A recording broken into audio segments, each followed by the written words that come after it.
Seperti yang kita ketahui bersama bahwa Lim King Ho ini sebagai seorang pengarang yang memfokuskan pada model cerita etnografi dalam masyarakat lokal. Masyarakat lokal yang dimaksudkan adalah masyarakat Jawa karena dia hidup di Jawa. Hal ini dibuktikan dengan cerita Ande Ande Lumut yang diterbitkan pada tahun 1921, kemudian Gandrung yang diterbitkan pada tahun 1929, Gawok atau Gowok pada tahun 1936, kehidupan masyarakat Tengger dalam novel yang berjudul Tengger pada tahun 1940. Dia secara konsisten tetap mempertahankan ciri khasnya sebagai pengarang etnografi pada masyarakat lokal, terutama tradisi Jawa. Karya-karyanya yang menghadirkan tradisi lokal itu diantaranya adalah Kembang Wijaya Kusuma yang diterbitkan pada tahun 1930, yang memuat sebuah pendapat yang cukup mengagumkan bahwa bangsa Jawa atau masyarakat Jawa ini akan maju bila dia tidak meninggalkan apa yang disebut dengan kesopanan Jawa. Yang dimaksud kesopanan Jawa ini adalah nilai-nilai yang membangun masyarakat Jawa. Hal ini juga dihadirkan dalam cerita yang lain seperti Gelombang dari Lautan Kidul yang diterbitkan pada tahun 1932, yang berisi tentang kritik dari semangat emansipasi yang berlebihan para perempuan Jawa di kalangan aristokrat Yogyakarta. Hal ini sesungguhnya merupakan sebuah respon atas liberalisme dalam konteks wacana kolonial pada masa itu di dalam masyarakat Jawa. Peristiwa tersebut membawa sebuah dampak dan peringatan yang ditulis oleh Lim King Ho. Cerita yang lain misalnya adalah Meledaknya Gunung Kelut yang diterbitkan pada tahun 1929, yang merupakan cerita tentang masyarakat Jawa pada masa terjadinya ledakan Gunung Kelut tersebut. Selain itu, ketertarikannya pada sumber lokalitas ini dibuktikan dengan adaptasi yang cukup bagus, yakni cerita yang berjudul Kencono Wungu, kemudian Rangsang Tuban yang merupakan adaptasi dari seorang sastrawan Jawa yang sangat terkenal, yakni Ki Padmo Susastro. Karya yang cukup terkenal yang lainnya yakni yang berjudul Berjuang yang diterbitkan pada tahun 1934. Berjuang ini merupakan respon dari kondisi sosial pada masa itu, yakni era Malais yang terjadi pada tahun sekitar 1930-an. Kemudian sesungguhnya teks ini juga sebuah respon terhadap karya dari pengarang yang sangat terkenal dalam sastra peranakan Tionghoa, yakni Kwe Tek Hoi, dengan karyanya yang berjudul Berkahnya Malais yang terbit pada tahun 1932.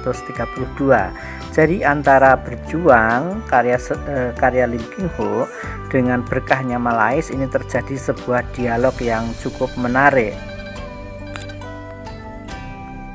Berjuang ini merupakan karya yang bersifat utopis atau cita-cita utopis dari sebuah masyarakat yang diperkenalkan oleh Lim King Ho, yang bercerita tentang migrasi kaum peranakan Tionghoa yang muda dari Jawa ke tanah Papua dengan mendirikan sebuah masyarakat yang baru, masyarakat yang disebut dengan semi paguyuban dengan menggabungkan model Barat dan model Jawa ataupun Tionghoa. Di dalam isu-isu yang diambil dalam Berjuang ini juga ada ekspansi dan kolonialisme pada masyarakat lokalitas. Namun bila kita baca lebih lanjut, novel Berjuang ini sesungguhnya merupakan sebuah konsep tentang masyarakat yang didasarkan pada nilai-nilai sosialisme, terutama pada konsep koperasi atau ekonomi sama rata sama rasa, itu juga muncul di sana. Secara umum struktur teks tersebut, yakni dalam novel Berjuang ini sesungguhnya adalah menggabungkan antara dua paham, yakni sosialisme dan kapitalisme.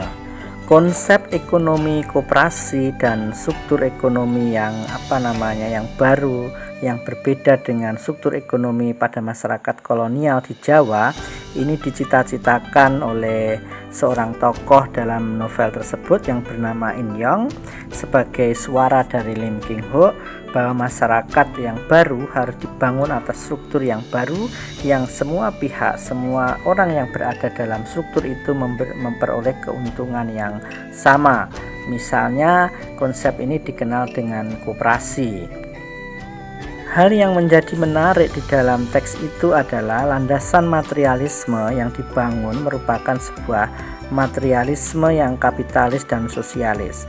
Namun bila kita lihat lebih lanjut dalam teks tersebut, ini agak membingungkan. Memang kapitalisme dan sosialisme bergabung menjadi satu, tetapi di satu pihak dia mengembangkan ekonomi yang bersifat liberal, ekspansi yang besar-besaran terhadap sistem ekonomi dan pengelolaan alam, tetapi di satu sisi pengelolaannya bersifat sosialis, bahwa setiap masyarakat, setiap komponen yang ada memperoleh hak yang sama untuk kemakmuran bersama. Tetapi sesungguhnya konsep ini tidak lain adalah dilandasi sebuah tujuan yang mulia, tujuan dari pendirian sebuah masyarakat tersebut. Jadi sebenarnya sistem itu yang penggabungan antara kapitalis dan sosialis hanya sebagai satu instrumen untuk mencapai tujuan yang dimaksudkan.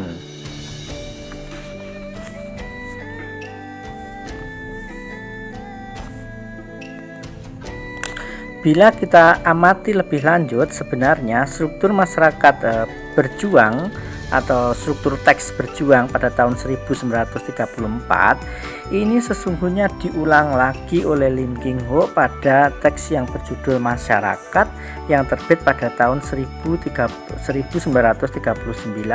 yang mengenalkan tentang usaha dagang yang disebut koperasi dagang untuk para peranakan Tionghoa dalam menghadapi era Malais dan juga usaha-usaha ataupun ekonomi dari masyarakat barat, terutama dalam konteks ini adalah masyarakat kolonial.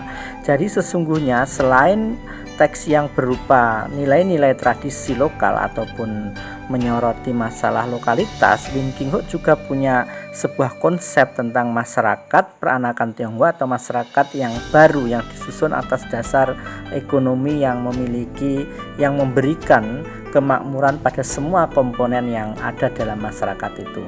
Nah, inilah beberapa contoh dari pemikiran Lim King Hock tentang masyarakat. Nah, di lain kesempatan kita akan melihat bagaimana tanggapan Lim King Hock ini terhadap tradisi lokal, terutama masyarakat Jawa, bagaimanakah menginterpretasikannya, bagaimana Lim King Hock mengartikan dan menempatkan dirinya dalam konteks lokalitas. Saya kira ini kita akan lanjutkan pada kesempatan berikutnya, dan terima kasih telah mengikuti dan mendengarkan obrolan atau uraian ini. Terima kasih.